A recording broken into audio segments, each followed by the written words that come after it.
नाम का एक किसान था। उसने अपनी जमीन पर महाजन से रुपये उधार लिए थे, पर फसल बर्बाद होने के कारण वो रुपये वापस नहीं दे पा रहा था। कर्ज चुकाने के लिए उसने अपने बैल तक बेच दिए थे। भैया, मैंने अपने बैलों को बच्चों की तरह रखा है, इनका अच्छे से ध्यान रखना। भैया, अभी मैं इनकी आधी कीमत ही दे पाऊंगा, आधे रुपए अगले महीने ले लेना। भैया, मुझे अभी रुपयों की बहुत जरूरत है, इसीलिए तो बैल बेचे। अच्छा, तो ऐसा करो, तुम मेरी ये अंगूठी रख लो, ये मेरी माँ की आखिरी निशानी है, पर तुम इसे रख लो, जब मैं रुपए वापस करूं तो दे देना। नहीं नहीं भैया, रहने दो, तुम्हारी हालत तो मुझसे भी खराब है। अगर मैंने मजबूरी में तुम्हारी ये अमानत बेच दी तो ऊपर वाले को क्या मुंह दिखाऊंगा। तुम मुझे रुपए अगले महीने दे देना। वैसे भी इन रुपयों से मैं महाजन के पूरे रुपए नहीं चुका पाऊंगा। ऐसे में दो आदमी का परेशान होना ठीक नहीं। तुम तो चैन की सांस लो। और ये बोलकर सोमू वहाँ से चला गया। महाजन ने बुलवाया है, उसके रुपयों का इंतजाम तो हो नहीं पाया। समझ नहीं आ रहा कि उसे क्या कहूँ।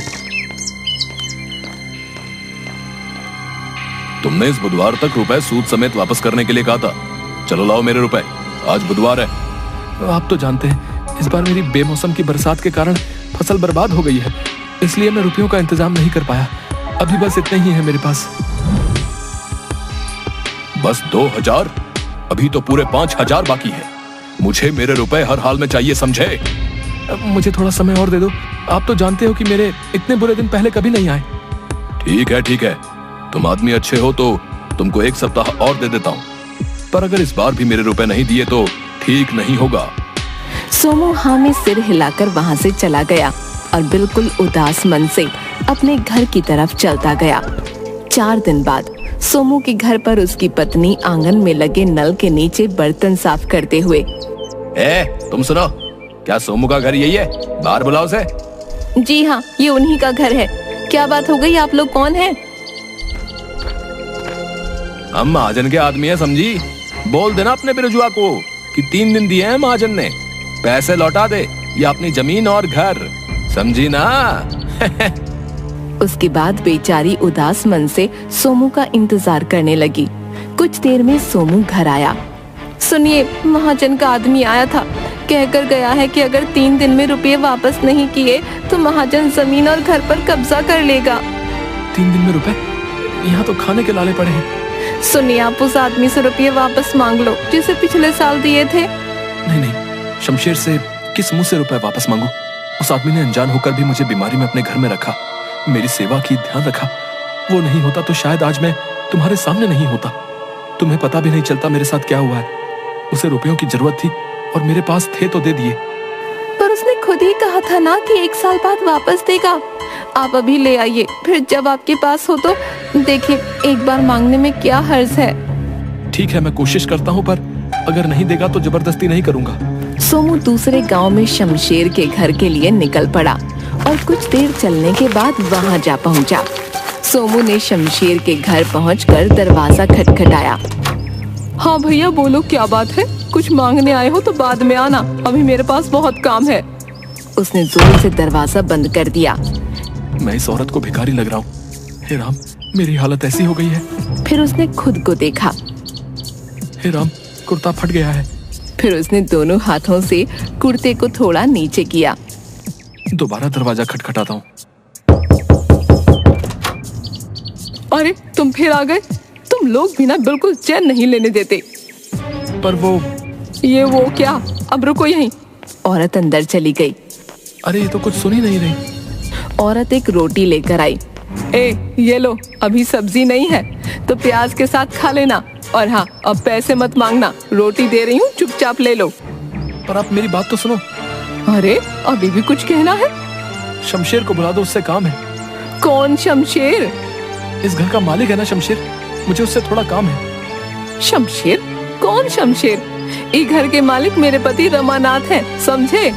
मैं पिछले साल शमशेर के साथ इस घर में पूरे 15 दिन रहा था। ओ भिखारी, तुम पिछले साल की बात कर रहे हो रे? मेरे ब्याह को 10 साल हो गए हैं। मैं 10 साल से यहाँ रह रही हूँ। मेरे पति जन्म से। ये घर उनके पुरखों का है, पुरखों का, समझे? पर मैं शमशेर के साथ इसी घर में था। तुम भिखारी होकर मेरा घर हड़पना चाहते हो? देखो, सीधे सीधे यहाँ से निकल लो, वरना ठीक नहीं होगा। मेरी बात तो सुनो। चलो चलो, निकलो यहाँ से।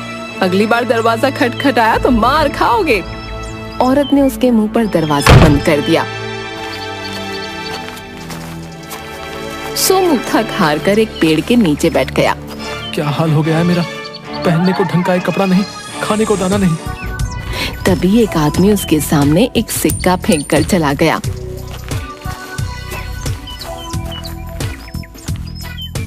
शायद सच्ची में मैं भिखारी लग रहा हूँ। तभी उसकी नजर सामने एक घर के आंगन में घड़े बनाते कुम्हार पर पड़ी। उसे देखकर सोमू कुछ याद करने लगा। सोमू सड़क पर चक्कर खाकर गिर गया। उसे बहुत चोट लगी और खून बहने लगा। तभी वहाँ शमशेर आ गया। ए भैया संभल कर, लो मेरा हाथ पकड़ो। शमशेर ने उसे सहारा देकर खड़ा किया और घर ले गया। तुम तो चलने की हालत में नहीं हो, तुम्हें तो बहुत तेज बुखार भी है। ऐसा करो, कुछ दिन यहीं मेरे साथ इस घर में रहो, जब अच्छे हो जाओ तो चले जाना। सोमू खड़े होने की कोशिश करता है पर गिर गया। अरे रे भैया संभल कर, कहीं ऐसा ना हो कि जिंदगी भर न चल पाओ। ना ना ऐसा मत बोलो, तो आराम करो। शमशेर ने उसकी बहुत सेवा की। सोमू अब थोड़ा बहुत चलने लगा। यहाँ भीतर पड़े पड़े जी घबराने लगा है, थोड़ा बाहर हो आऊं। अकेले कहीं चक्कर खा के गिर ना पड़ो, अभी भी बहुत कमजोर लग रहे हो। चलो मैं भी चलता हूँ। दोनों घर से बाहर निकले तो सामने वाले घर में घड़े बनाते हुए कुम्हार ने आवाज दी। ए भैया कहाँ जा रहे हो? तुम तो जब से आए हो घर में ही कैद हो, बाहर ही नहीं निकलते। दोनों उसके पास जाते हैं। भैया तबीयत ठीक नहीं है, इतने दिनों से कोई आज जाकर बुखार उतरा है। एकदम मुरझाए लग रहे हो। तभी मैं सोचूं पड़ोस में नया आदमी आया और कोई बातचीत नहीं। ए देखो, तुमको तो ढंग से धोती तक बांधनी नहीं आती है। ठीक तो है? नहीं ठीक नहीं है, तुमको चलने में दिक्कत हो रही होगी। मैं बताता हूँ ठीक कैसे होगी। कुम्हार ने सोमू की धोती को थोड़ा पीछे से खींचा। अब ठीक लग रही है। हाँ अब सही है। सोमू कुम्हार के पास गया। भैया जरा सुनो तो। तुम अंदर मत आओ, वहीं रहो। पता चले कुछ तोड़ फोड़ दिया तो बिना बात के नुकसान हो जाएगा। वहीं से बोलो क्या चाहिए। तुमसे कुछ पूछना है। अच्छा मैं आता हूँ। बोलो क्या बात है। भैया मुझको पहचाना नहीं तो कौन हो तुम? मैं पिछले साल वो सामने वाले घर में तुमने मुझको धोती बांधनी सिखाई थी। सोमू तुम ये का हाल बना रखा भैया, फिर से कहीं चक्कर खा के गिर गए क्या? सोमू ने मुंह लटका लिया। शाम होने को आई है, चलो अंदर आओ, पहले नहा धोकर कुछ खा पी लो फिर बात करेंगे। रात को सोमू और कुम्हार खाना खाते हुए। भैया मैं सुबह से इस गांव में शमशेर को ढूंढ रहा हूँ, पर कोई आदमी सीधा जवाब नहीं दे रहा। कौन शमशेर? इस गांव में कोई शमशेर नाम का आदमी मैं भी नहीं जानता। क्या गजब करते हो भैया, उस दिन जब तुमने मुझको धोती बांधनी सिखाई वो मेरे साथ खड़ा था। अरे नहीं, ऐसा कैसे हो सकता है? मुझे अच्छे से याद है तुम अकेले थे, तभी मैं सोच रहा था कि अकेला आदमी घर के बाहर ही नहीं निकलता। भैया याद करो ना, शमशेर तुम्हारा पड़ोसी सामने वाले घर में रहता था। उसने मेरी बहुत सेवा की थी। जाते समय मुझसे पूरे 5,000 रुपए उधार भी लिए थे। कहा था 1 साल बाद वापस करूंगा। अरे तुमको कोई भ्रम हुआ भैया, सामने वाले घर में तो रमानाथ रहता है। रमानाथ और उसका परिवार पिछले साल गंगा जी गए थे, तो मुझे लगा तुमको घर की रखवाली के लिए बुलाया है। मैंने जब भी तुम्हें देखा अकेले देखा था। मुझे इस गांव के बारे में कुछ नहीं पता भैया। मुझे तो यहाँ शमशेर लेकर आया था। 25-26 साल का लंबा चौड़ा लड़का, काला, लंबी लंबी मूछें, आगे एक दांत टूटा हुआ, आगे का दांत टूटा हुआ, ऐसा हुलिया और शमशेर। देखो भैया ऐसा एक आदमी था तो था, मतलब इस हुलिये का एक शमशेर था, पर वो 3 साल पहले अचानक गायब हो गया था। धरती निगल गई या आसमान किसी को नहीं पता। 3 साल पहले गायब हो गया। अरे नहीं भैया, मैं तो पिछले साल ही मिला हूँ। भैया लगता है शमशेर के नाम से किसी ने ठगी की है। मैंने तो यहाँ तक सुना है कि वो गलत काम करता था, 2 नंबर का धंधा, और उसी के किसी दुश्मन ने, समझ रहे ना? मैं कहता हूँ तुम उसके चक्कर में मत पड़ो, सुबह को अपने गांव निकल जाओ। सोमू ने हाँ में गर्दन हिलाई। भैया तुम्हारा बहुत एहसान, मेरे तो कपड़े भी फट गए थे। कोई बात नहीं भैया, बस अपना ध्यान रखना है। सोमू वहां से चला गया।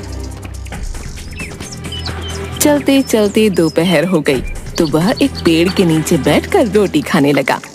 खाते खाते अचानक हिचकी आने लगी। उसने सामने की तरफ देखा। सामने पेड़ के पीछे से कोई झांक रहा था। ये कौन है? अरे ये तो शमशेर है। सोमू सब कुछ छोड़कर उसी ओर भागने लगा। दोनों भागने लगे, आगे आगे शमशेर और पीछे बिरजू। सोमू उसके पीछे भागते हुए जंगल में पहुंच गया कि अचानक वो पत्थर से टकरा गया।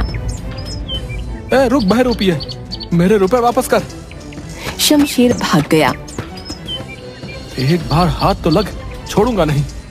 सोमू आगे की ओर बढ़ गया, तभी उसे झील के पास शमशेर दिख गया।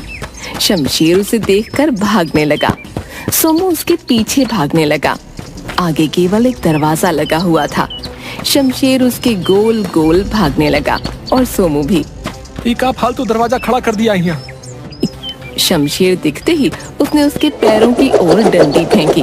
वो शमशेर की धोती में फंस गई और शमशेर दरवाजे से टकरा गया। अब आया ऊँट हाथ में। बहरूपिये सबको पागल बनाता है। उसने इधर उधर देखा, शमशेर कहीं नहीं दिखा। कहाँ गायब हो गया? अरे अभी तो दरवाजे से टकराया। अरे मेरे रुपए तो दे देता, मैं बेघर हो जाऊंगा। हाय, ये क्या हो रहा है मेरे साथ? तभी दरवाजा जोर से हिलने लगा और उसमें चिपका हुआ शमशेर दिखा और गायब हो गया। सोमू घबरा गया। ए भैया, मैंने तुम्हारी जान बचाई थी, आज तुम्हारी बारी है। इस दरवाजे को उठाकर नदी में बहा दो। क्यों? मैं सब बताऊंगा। पहले ये दरवाजे को पानी में बहाओ, वरना मैं मर जाऊंगा। कहीं मुझे कुछ, अगर शमशेर उस समय मेरा ध्यान नहीं रखता तो मैं पिछले साल ही मर गया होता। मेरे रुपयों से बड़ा इसका एहसान है। सोमू ने दरवाजे को हाथ लगाया और हटा लिया। ये दरवाजे में से कुछ चुभ रहा है। उसने फिर हिम्मत करके दरवाजे को उठाया और नदी में बहा दिया। जैसे ही दरवाजा नदी में डूबा, शमशेर सोमू के सामने प्रकट हो गया। ये क्या माजरा है? भैया मैं तुमको सब बताता हूँ। पहले मैं बहुत लालची था। हमारे यहाँ एक बाबा जी आए थे। वो दरवाजे वाली जगह पर ध्यान लगाकर बैठे थे। ओ बाबा जी, मेरा एक काम कर दो। बोलो बेटा। वो रमानाथ आपको बहुत मानता है, उसे समझाओ कि अपना पुश्तैनी मकान मुझे बेच दे। बेटा, मैं सन्यासी हूँ, इन सांसारिक कामों में नहीं पड़ता। देखो बाबा, मुझे वो घर हर कीमत पर चाहिए। मैं उसके साथ जोर जबरदस्ती नहीं कर सकता, क्योंकि पूरा गांव उसके साथ है। वो आपका कहा नहीं टालता, तो ये काम आपको करना पड़ेगा, वरना क्या? जहां बैठे हो वहां से कभी उठ नहीं पाओगे। आप मुझे जानते नहीं हो। बेटा, तुम स्वार्थ में अंधे हो गए हो, सुधर जाओ। अरे मुझे सुधरने को कहता है? कहकर उसने बाबा को पकड़ना चाहा, परंतु बाबा ने एक फूंक मारी और शमशेर दरवाजे में परिवर्तित हो गया। अरे ये क्या हो गया? मेरा दम घुट रहा है। बाबा, बाबा माफी, बाबा माफी।